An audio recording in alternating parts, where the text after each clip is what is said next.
Indigo entered the pod and threw down her skybike helmet with a loud thud. I found it. Found what? Bracken turned over on the sleeping divider to face his girlfriend. Normally, he would have been happy to see her. She was a very attractive young woman, with jet black hair, blue eyes, and a beautiful smile.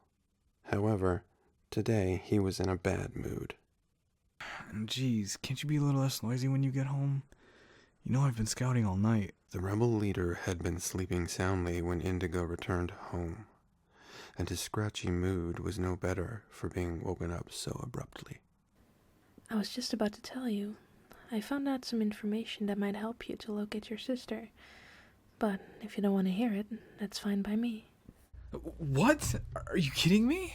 Bracken jumped up from the sleeping divider to join his partner, who was now sitting on the air couch with an angry scowl on her face. I'll only tell you if you don't jump down my throat the next time I come home with something interesting to share. Sorry, babe. Bracken put his hand behind Indigo's head and started running his fingers through her long hair. He now felt a little guilty for being so offhand, when all she was trying to do was help him. Well, it took a bit of sneaking around, but with the way things have been at the water station since the world controllers left Earth, no one noticed me slip into the archives department. It seems that on the night your sister went missing, a large payment of water was released to a law defender's pod. 15 liters to be exact. Wow, that's a large payment for someone in his position. Did you note down his address? Of course, and his name. Well, I think we might pay a little visit to this law defender, see why he's so special that night. Great scouting, babe. Bracken stood up and went to get a drink from the bar dispenser. He punched in a code, and 2 shot glasses of amber liquid appeared from the hatch. I think this new information deserves a toast. He handed Indigo her glass of synthetic bourbon, and they clinked them together before enjoying the rare occasion of an alcoholic drink. This treat was normally only observed for birthdays and Christmas, but after searching for so many years with no leads as to what had happened to cause his sister's sudden disappearance, this news was worth celebrating. 4 hours later, under the cover of darkness, the pair made their way over to the other side of the city. Bracken had armed himself with a laser gun he had acquired several nights beforehand from a not-so-clever droid, and Indigo had a stun needle that her sister, Crimson, had smuggled from the hospital where she worked as a nurse. It didn't take them long to locate the law defender's pod. They had already planned how they could explain why they were visiting him at that hour of the night. Indigo pressed the intercom button and spoke. However, when there was a reply from the other end of the receiver, neither rebel could make out what the muffled voice was saying, so they were not prepared for who they saw when the door was eventually opened by an elderly woman. Who did you say you were again? The old woman asked this question while she stood eyeing them wearily from the doorway. She seemed a little nervous at seeing strangers there after dark. We're from the water board, ma'am, and we're looking for L.D. Jameson, 638. Bracken smiled down at the fragile old woman. He wanted to gain her trust so that she would let them inside the pod. That is my grandson's name, but he isn't a law defender anymore. You had better come in. The pair were shocked when they stepped inside the pod. It was dimly lit and dirty, really not a place for a fragile old lady to be living. Jameson is on his divider. She pointed a shaky hand to the partitioned area on the other side of the main living space. As they moved towards the divider, Bracken really wanted to pull out his laser gun, but he didn't want to frighten the old lady. They proceeded with caution to face the law defender, and both rebels were truly shocked at what they saw next. The man lying on the divider was no threat to them, nor for that matter would he have been a threat to anyone. His withered, thin frame was not that of a law defender, but of a broken man. He looked up at them with a vague expression upon his face, as if he was totally unaware that they were strangers. What's wrong with him? Bracken couldn't help asking the old lady this question while she stood quietly next to them, looking down at her grandson with sad eyes. No one really knows how it happened exactly, young man. It has been 9 years since Jameson was found lying on the floor of his port with an empty water bottle next to him. He has been paralyzed ever since. The doctor said he had been poisoned by the coronium bromide, and there was nothing they could do for him. They found traces of the drug in his bottle of water, but there was never an investigation into how it got there. I'm his grandmother and only living relative, so after the accident, I came here to care for him. Bracken looked at Indigo in total disbelief. Was this some sort of mistake? Or had the world controllers planned to silence the law defender by delivering him with a lethal dose of the neuromuscular blocker through his water supply? As if reading his mind, Indigo nodded to Bracken in confirmation. She had heard through her contacts at the water board that there had been several mysterious deaths which may have been linked to her place of employment. But the cases were never properly investigated, so the likelihood that this man had become a target by the establishment for whatever reason was a strong possibility. Can he speak at all? I need some information from him, which he may be able to help me with. He speaks a little when he is spoken to. However, a normal conversation would be taxing for him, but you can try. What is it you need to know? My sister went missing 9 years ago, and I think your grandson may hold some information about her disappearance.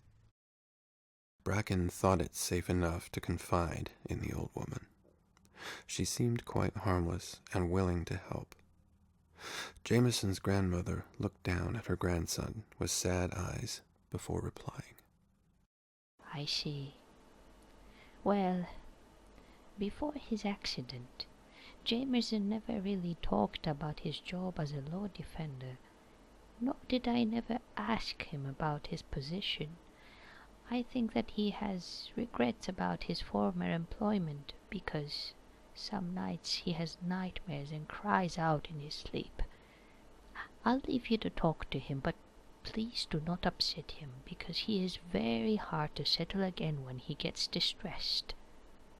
Bracken nodded to her and went close to the divider so that he was in eye contact with Jameson once more. Sir, I need you to cast your mind back to the night you got a large water fill. I'm trying to find my sister, Teal. I think you might know what happened to her. She was 15 years old at the time. Jameson just looked up at the younger man with a blank expression on his face. It seemed as if he was not registering anything that Bracken was telling him. The rebel leader was not prepared to give up so easily. Teal has brown hair and green eyes. At the time she went missing, she would have stood about 154 centimeters high. She may have left our pod that night, out looking for me. My name is Bracken, sir. Still, the man on the divider just looked up at the rebel leader blankly, as if he was totally oblivious to what was being relayed to him. It is no use, Bracken. He doesn't look like he can remember anything about that night. Teal may as well have never been born, going by the look on this law defender's face. Suddenly, as if Indigo had triggered something in the back of Jameson's mind, he started to cry out in a frustrated voice. Teal reborn. Teal reborn. Reborn. Jameson's grandma hurried over to his divider. There. It is all right. Hush now. You don't need to worry, Jameson. I'll ask these people to leave you alone. Bracken put his hands in the air, surrendering to the old woman's request, as she turned to face him with a menacing glare. I told you not to upset him. He mentions the word reborn a lot in his nightmares, and also a word that sounds something like Judason. I have no idea what he's talking about, but it takes me a long time to settle him back to sleep. Now I'd like you to leave, please. You have caused me quite enough trouble tonight. The rebel leader didn't need to be asked twice. He nodded to Indigo, and they made for the door, while the old woman took a seat on the divider and cooed softly to her grandson, trying to calm him down again. Bracken was at a loss as to why the law defender should suddenly start acting as he had. While they put their skybike helmets on, he asked Indigo if she had made the same assumption as he had about what the law defender was trying to tell them. It sounded as though he was saying Teal reborn. What did you make of his words? Yes, that's what I thought too. Wasn't Reborn the name of the spaceship the world's controllers left Earth on last month? I think so. If I remember correctly, it's a hibernation ship for long-distance space travel. When I was on patrol with Amos last week, he was telling me about that exact ship. He said that his father had outfitted it with a large amount of hibernation capsules over 9 years ago. Bracken suddenly looked at Indigo with a sparkle in his eye. This fresh information may be another valuable clue. Do you think Teal may have been sent away on that ship, Bracken? I have no idea, but it seems as if the clues are stacking up quite nicely. Whether this new information leads to a dead end or not, it is worth some more investigation. I'll stop by and see Amos tomorrow and see if he can shed any more light about the Reborn. Right now, let's go home. I am definitely needing some more sleep. The following day, Bracken headed over to the rebel hideout. Amos usually spent most of his non-working day there, planning their next raid. Unlike Bracken, he didn't have a partner, so after he finished his job at his father's business, he was pretty much a free agent and did as he pleased. The rebel hideout was really just an old, disused warehouse on the side of town that was abandoned by most people. Even the law defenders never went there. The only humans that frequented this zone apart from the rebel group were homeless folk who couldn't afford to rent a pod. They tended to hide away when Bracken or any of the other rebels showed up. There seemed to be a mutual understanding between the illegal group and the homeless people. The rebels were left to their own devices in this forgotten part of the city. However, the homeless folk were paid handsomely to hold their tongues because the rebels ensured parcels of food and other useful items were left out each week for their silent hosts. When Bracken entered the hideout, Amos seemed pleased with himself about something. He was grinning from ear to ear as he greeted his friend. I've just figured out how we can siphon water from the holding tank on 74th Street into the hideout, and they will never know where it disappeared to. That's awesome, Amos, but I need you to focus your thoughts on something else that came up last night. Better be friggin' important to overshadow my latest achievement. Amos was a little taken aback by his friend's eagerness to change the subject so quickly, given how valuable synthetic water was to obtain. Yeah, well, the search for my sister has been the most important part of my life. I think we might be close to a breakthrough. I've got some fresh information as to what may have happened to her. Go on. Both men took a seat on the worn-out air couch that had seen better days, while Bracken told his friend everything that had happened the previous night at the Law Defender's pod. So, you see, I was hoping you'd be able to find out some more information about the Reborn from your father. I need to know if the Reborn has ever left Earth before last month, when the world controllers departed on it. I don't need to ask my father about the Reborn, Bracken. I was with him 9 years ago when he went to the final checks on the hibernation capsules, before it left Earth on its maiden voyage. Did you know who was on that mission, or where it was heading? No, well, not really. I did overhear the medical officer from the ship saying something to my father about night walkers and takers. I thought it an odd thing for him to mention, but I was only young then, and I didn't really comprehend what he was talking about. This whole thing with the Reborn is getting crazier by the minute. I wonder who else we can ask about the mission 9 years ago. To quote my great-grandfather saying, I can smell a rat. Amos looked thoughtfully at his friend before replying. I know of one person that might have some answers for you, but whether you can get him to talk might be a little harder. His name is Zacharias 393, and he is a trillionaire. We are outfitting his spacecraft with hibernation capsules at the moment. He might talk with you, given that he is mighty pissed with his friend, the Evaluator. Seems when the world controllers left on the Reborn, Zacharias was not included. He wanted to take his family, and they wouldn't let him. He has purchased his own spaceship and plans on following them. So I assume he knows more information about the Reborn than anyone else that I can think of. Did he say where he's flying to when the ship is ready to launch? A planet I've never heard of before. Now, what was that name?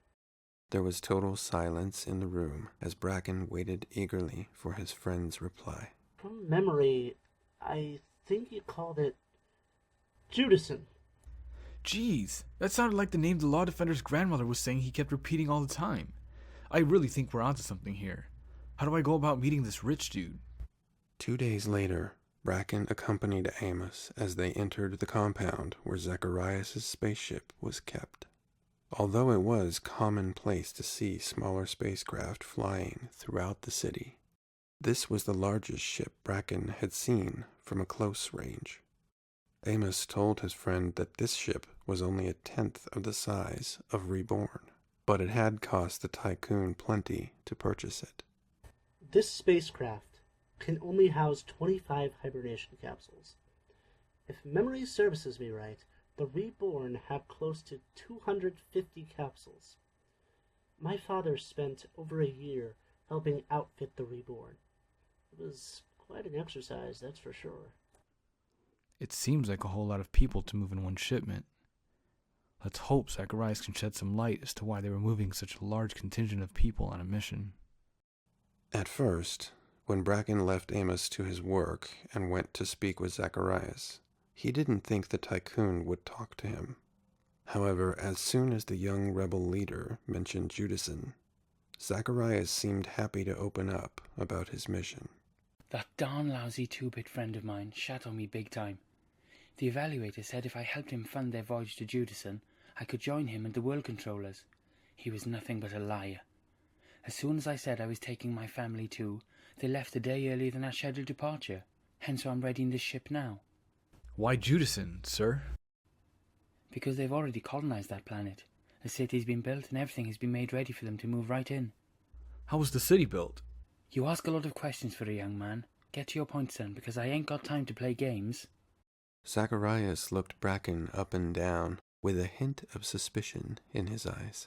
I have reason to believe my sister may have been on the Reborn when it left Earth 9 years ago. She went out at night looking for me and never came home again. I need to know what happened to her. Yes, well, family is pretty important. I can see what you're saying. But unless your sister was a Nightwalker, she shouldn't have been on that ship. I don't understand. Amos mentioned something about Nightwalkers to me yesterday. What is the connection? The World Controllers sent a larger group of them, along with Takers, to colonize and build a city on Judason. It seems the establishment thought they'd make use of their criminal activities towards a positive goal. If you say your sister was out after dark looking for you around then, she may well have been mistaken for a Nightwalker. And dare I say it, the Evaluator wouldn't have listened to a word she told him anyway. I mean, look at the way he treated me, and we were supposed to be friends. If she was caught and taken to the Defender Station, she may well have ended up on the flight. Well, if she was on that ship, I need to go with you to Judason and find her, sir. What? Now, hang on a minute. What makes you think I'm going to let you travel to Judason with us? Because, if what you say about the Evaluator is true, sir, he and the World Controllers might not be so pleased to see you crashing in on their party. Let me tell you a little about myself and my group. I'm a rebel leader, and we've been fighting against the establishment for a long time now. My colleagues and I will happily defend you and your family should you run into any trouble at the end of your journey.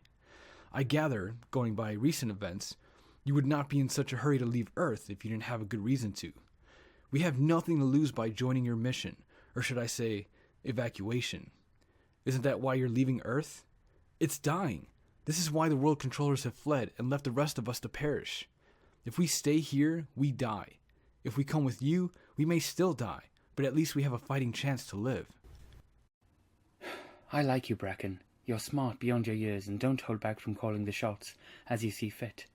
I had wondered about the protection for my young family should things get a little antsy when we arrive on Judason. I only have one droid, and should we be in danger, he's not been programmed to defend us. How can I trust you, though? I've become wary of everyone, now I've been misled by a good friend. You can't, sir. Other than trusting my intentions are honest and given with respect for you and your family's safety, first and foremost. Well, we are leaving in 4 days' time. If you can come up with weaponry and willing group of fighters, then I might consider taking you. I'm also looking for someone with medical knowledge. It doesn't have to be a doctor. A nurse should be adequate enough for the job. You got anyone in mind? Consider it done, sir. I have just the people you're looking for. Bracken shook the Tycoon's hand and departed the spaceship's hangar with refreshed hope.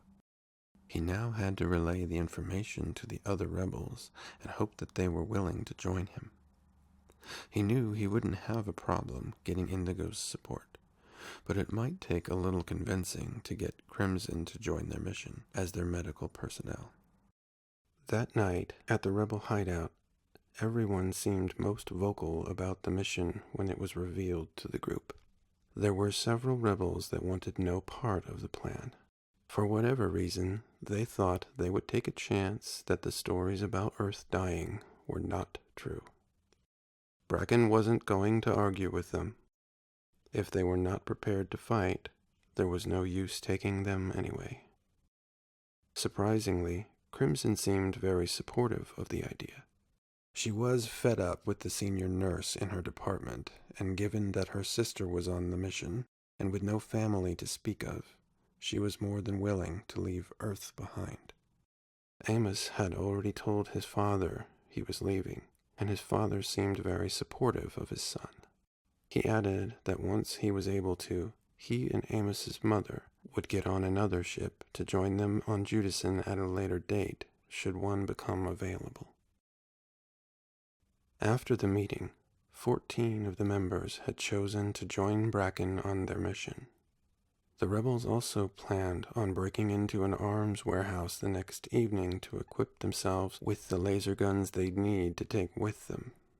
Crimson said she was happy to obtain anything she could get her hands on from the hospital supply room. So, everything was falling into place nicely. That is, everything was thought to be falling into place. No one was aware of the 2 homeless people who had crawled into the air conditioning duct within the hideout's ceiling. They had heard everything that was said at the meeting, and they wasted no time in informing the rest of the hobos about the fact that Earth was dying. Once the rebels had obtained all that they needed for their mission, the day before they were to depart, Bracken, along with Amos, Indigo, and Crimson, went to the ship's hangar to check in with Zacharias. As he showed them over the ship, the Tycoon seemed well pleased with Bracken for keeping to his word. They arranged with Zacharias that they would be there early the next morning. Just before they were to launch, Crimson needed to make the last few settings to the hibernation capsules for the rebel crew. It was her job to obtain the weights of all the rebels to be transported and key in the codes for the vitamins and minerals they would receive during the long flight. This task had already been completed for Zacharias and his family, so it wouldn't take Crimson too long to add in the extra passengers' information.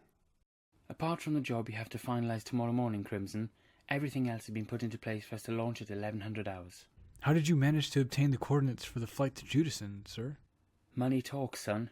When I offered the Grand Engineer from the Reborn enough money for a year's supply of water, he was most happy to download the file onto my data watch. But I don't want you getting any silly ideas about me paying you extra for our protection when we get to Judason. Hitching a ride with you is the payment, sir. That is all we shook hands on, and that's all I'm asking for. Very well, I'm glad to hear it. Now if you can have everyone here by 700 hours in the morning, I'll bid you good day. The following morning, there seemed to be an eerie silence when the 15 rebels left their hideout for the last time and made their way towards the flight hangar. No one spoke. All members were lost in their own thoughts about the mission ahead of them. It seemed surreal leaving Earth behind and heading to a planet they knew nothing about. But with the slight fear of entering unknown territory, there was also excitement for what lay ahead of them. Little did the group realize that they were being followed. Once they were on board the ship, Crimson made her way to the rooms where the hibernation capsules were stored. She started inputting the codes for each of the rebels. However, as she had almost finished keying in the numbers for Indigo's capsule, there was a loud commotion coming from outside the ship. It sounded as though they were under attack. Sure enough, as she raced to the entrance door to see what was happening, Bracken, Amos, and several of the other rebels were standing there returning fire. When he saw what was happening, the ship's captain grabbed Crimson by her shoulders and pulled her back inside the door, out of harm's way. There was up to 20 hobos in front of the ship. They had come rushing into the hangar bay, brandishing any form of weapon they had managed to lay their hands on. They had certainly taken the rebels by surprise. Thankfully, their weapons didn't include laser guns. However, because the rebels were taken unaware, the hobos managed to kill several of the ground crew and injured one of Bracken's group before the situation was under control. There was no way the hobos could outmaster the laser's firepower, and soon they were all lying dead at the front of the ship. Bracken raced across the hangar to help their injured man towards the spaceship so that Crimson could treat his wounds. Who the hell told the hobos about our mission? Beats me. But I hope there are no more behind them, because this is not a good start for our departure. You are darn right there. Zacharias stood at the entrance to the hangar, looking most displeased at the view in front of him. His mother, wife, and 3 children were gathered behind him, looking totally traumatized at the sight of the dead bodies lying motionless on the hangar floor in front of them. I'm sorry, sir. Can't understand how the homeless people got wind of our departure. But now we're aware of them. We'll stand guard at the entrance doors until the ship is ready to leave. We'll make sure that you do. The tycoon looked at the rebels angrily as he hurried his family past the dead bodies and onto the ship. After Crimson had finished tending to the wounded rebel, she finished keying in the rest of the codes, and then set about settling Zacharias' family into their capsules. There was a bit of a protest from the tycoon's youngest daughter as she looked with fear at the large, silver, coffin-like bed in front of her. Why do I have to go in here, Daddy? Can't we just spend the year in the spaceship without lying in this scary thing?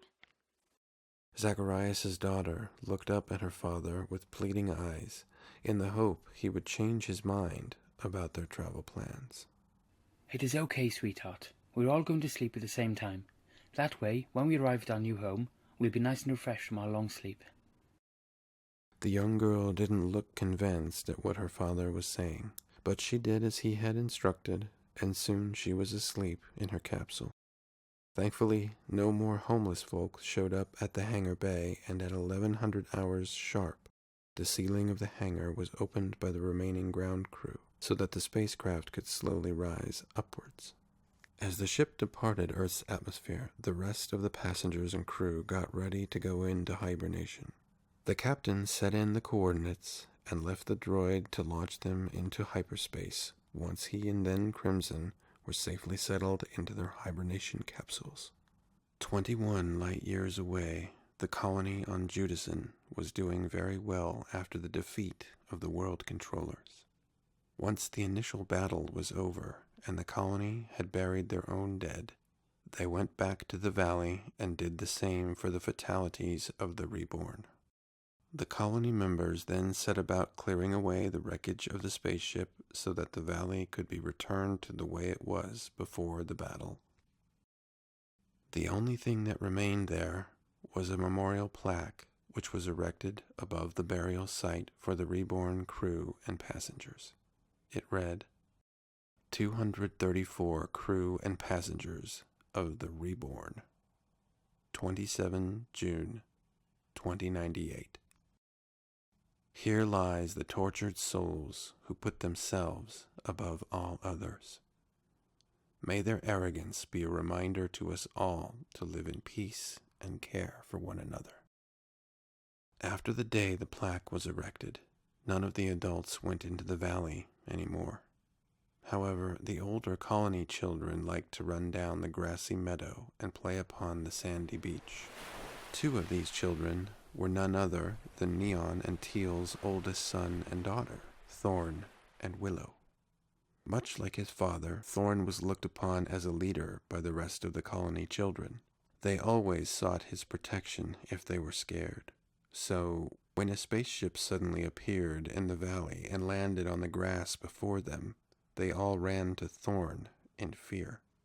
He signaled them to go as fast as they could back to the city and inform his father and their parents about the ship. He and Willow decided to stay behind and hide in the bushes that grew near the memorial plaque. They peered out from their hiding place to see what or who would emerge from the ship. While this was happening outside, at the same time on board the vessel, almost everyone had come out of their hibernation and were preparing themselves for the doors of the ship to be opened. However, Crimson was trying to deal with a medical emergency. Something had gone wrong with Indigo's hibernation capsule during the flight. When Crimson opened the lid to her sister's capsule, Indigo lay there, looking very pale and sickly.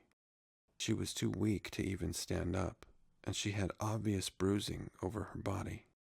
Her gums were bleeding, and her teeth seemed to be loose. Crimson had no idea what had gone wrong with her sister's flight, nor what she was dealing with.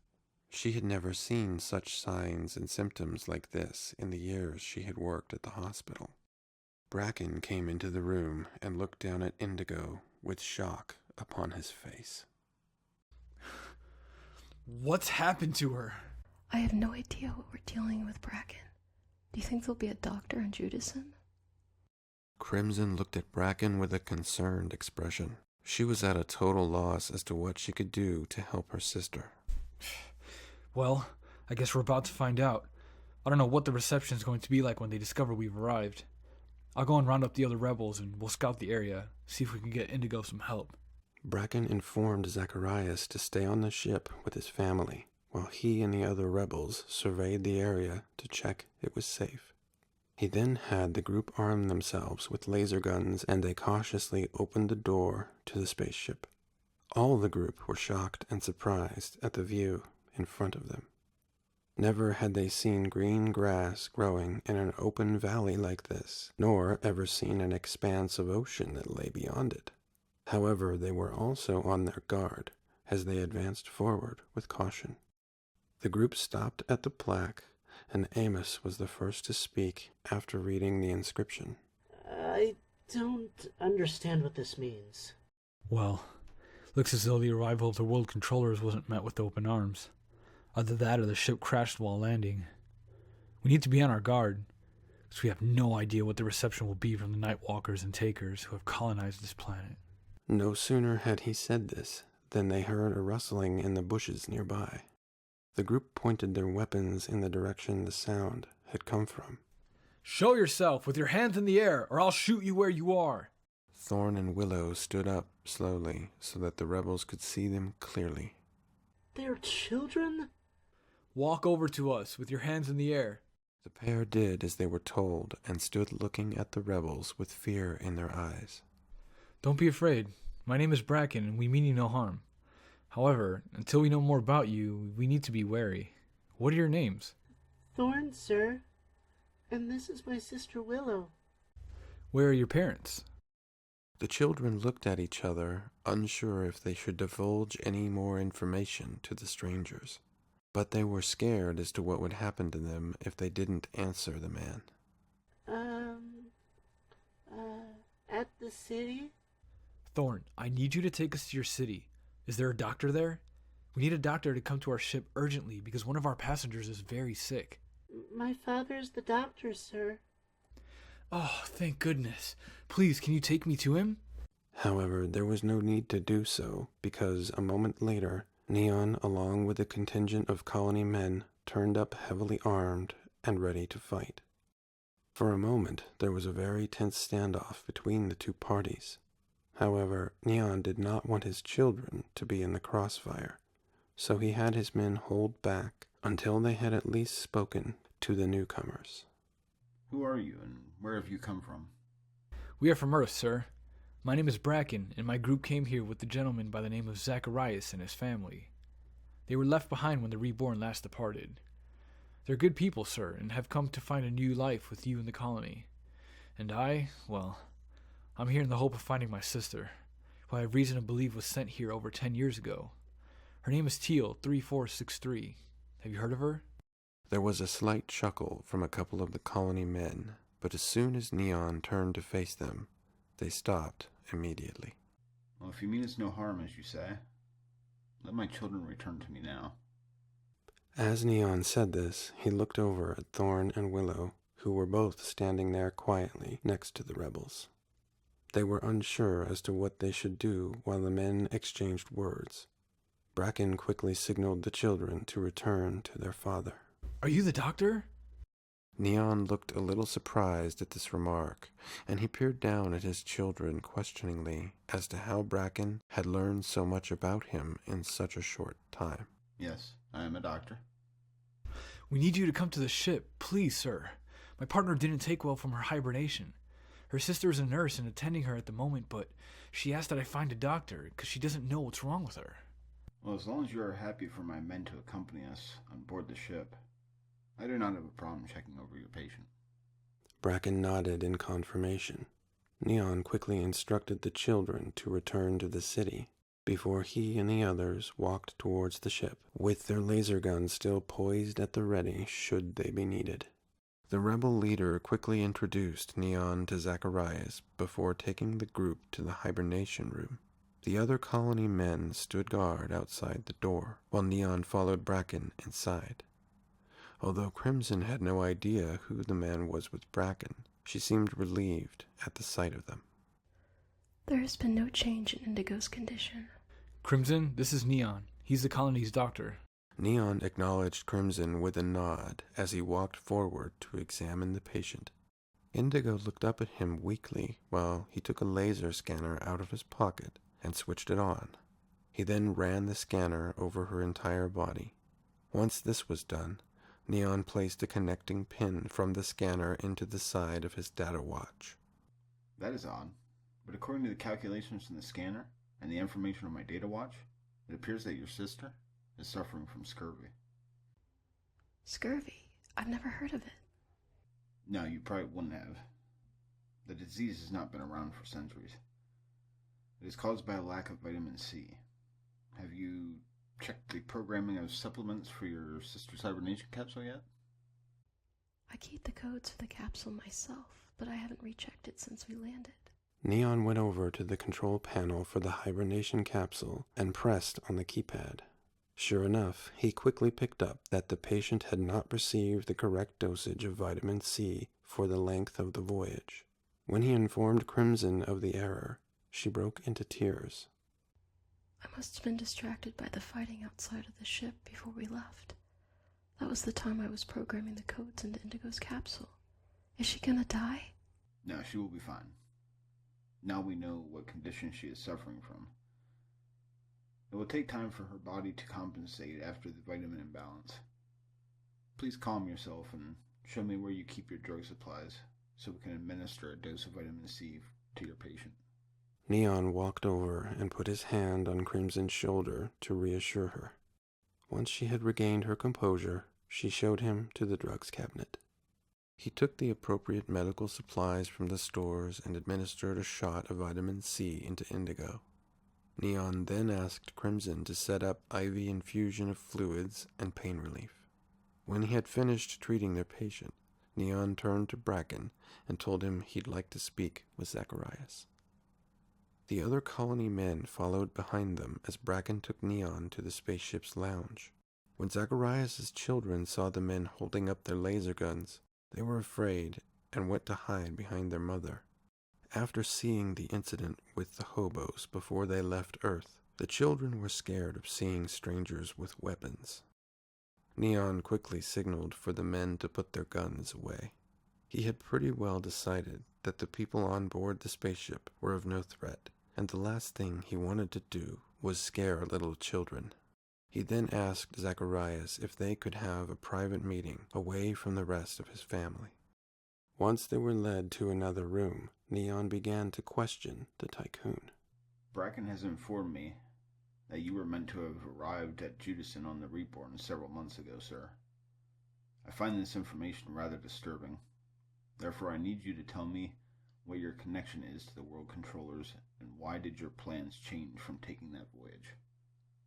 Of course, at this early stage of their meeting, Zacharias was totally unaware what had happened to the passengers of the Reborn. He assumed that Neon was a member of the World Controllers, and with this thought, Zacharias was a little apprehensive about what he should say in return. I am a financial benefactor to the Judason project. I thought it a worthwhile cause to help known criminals start a better life on a new planet, where they would not be judged, and where they could make a good future for themselves and those that follow them to Judason thereafter. That is why I offered my financial assistance to the scheme when the evaluator approached me about the World Controller's plans. Unfortunately, there was a misunderstanding about the departure date of the Reborn, and we missed the flight. So you were fully aware of the plan to terminate all Nightwalkers and Takers an hour before the Reborn was to land on Judason. When Neon said this, his eyes narrowed a little with anticipation of what Zacharias' answer was going to be. I'm sorry. I really have no idea of what you're talking about. Bracken, do you know what this man is referring to? No, sir. I'm as shocked as you are hearing this information. There was no denying that the look of dismay upon Bracken and Zacharias' faces could only mean they had no knowledge of the plan the World Controllers had devised. Neon sighed quietly with relief. He really didn't want to have the Tycoon terminated for his treachery and leave his family with no husband or father. Well, sir, had Bracken had a chance to speak with you before our conversation, he would have informed you that everyone upon the flight you were originally to take are dead. We discovered that the World Controllers had planned to have everyone on Judason over the age of 10 eliminated by the droids, an hour before the Reborn was to land. We, the members of the colony, took it upon ourselves to ensure this would not happen. So you see, your missed departure upon the Reborn has been to your salvation. As much as it pained us to take all the lives on board the spaceship, we had no other option. But if you have come to settle on Judason with your family and join us in what we have created here, we can accommodate you. Might I also add, the use of your spacecraft would be a welcome asset. Given the vast distance to other continents on Judason, we have yet to discover what they can offer the colony. However, if we can use your spacecraft for this task, it will be a great advance for us to accomplish this mission. Of course, of course. My ship is most definitely at your disposal. And might I say, had I been aware of the World Controller's plot to eradicate you, I would never have financed their mission. I might be an astute businessman, but I am no murderer. I'm glad to hear it. Well, now we are all on the same playing field. Unless you have any more questions, I'll make arrangements for you all to be escorted to the city. Once there, I'll arrange a meeting with the members of the colony so that you and those on your mission can be formally introduced to everyone. I'll stay here with Indigo and Crimson while the rest of the crew and passengers go to the city. However, before you leave, Neon, there's one question I have for you. It's the same question I asked you earlier outside, and you haven't yet answered. Have you heard of my sister, Teal? I want to know if my mission to come here has been in vain. I will check my patient list when I return home, and let you know when I come back to the ship later tonight to check on the patient. Once she is feeling a little better, we will transfer Indigo to the hospital wing at the city's medical center. As much as Neon wanted to let his brother-in-law know who he was and that Teal was well and safe, he decided to keep the fact a secret from Bracken a little longer, at least until he had time to tell Teal he had something to show her. She had talked to him often about her kid brother, and how much she missed him and feared for his well-being. Neon was looking forward to watching their reunion after so many years apart. An hour later, there was a large crowd of colony members at the communal center. They chatted amongst themselves while waiting for Neon to take up his position on the platform in front of them. When he did so, their chatter quickly began to diminish until the large room became totally quiet apart from the occasional baby's cry, which was soon hushed. Good citizens of Judason, as some of you would have already been told by the children who were playing in Reborn Valley a few hours ago, we had a spaceship land there from Earth.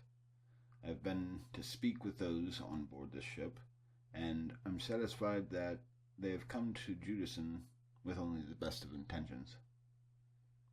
They wish to join our colony and live in peace alongside us. Therefore, without further ado, I would like you to give them a warm welcome to our city, and in return, we can utilize their ship to explore more continents on this wonderful planet of ours. Thank you for your attention. There was an excited murmur from the crowd as Zacharias, his family, and the rest of the crew from the ship were made welcome.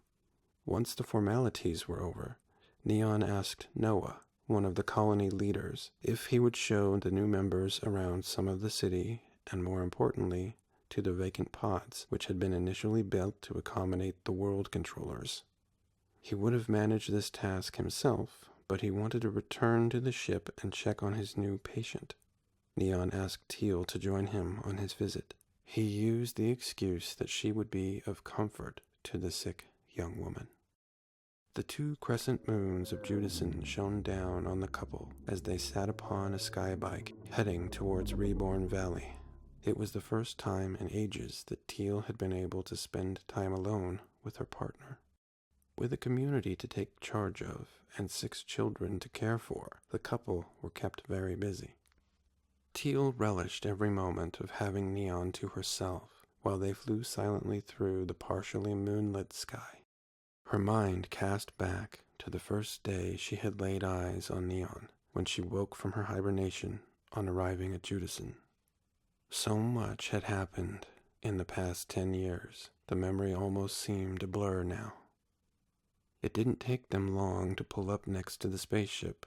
The night lights on the ship were dimmed to conserve power, so at first Teal couldn't see clearly the features of the tall man as he strode towards them. How's our patient doing? She seems a little brighter now. Thank you, sir. I'm glad to hear it. Well, I'll leave you 2 to talk while I tend to my patient. After 10 years, I assume you both will have a lot to catch up on. Bracken let out a sudden cry of happiness as he realized that the passenger on the skybike was none other than his sister. And Teal, well, even in the dim light of the spaceship and the moons, Neon could sense her absolute elation at finally being reunited with her kid brother. The end.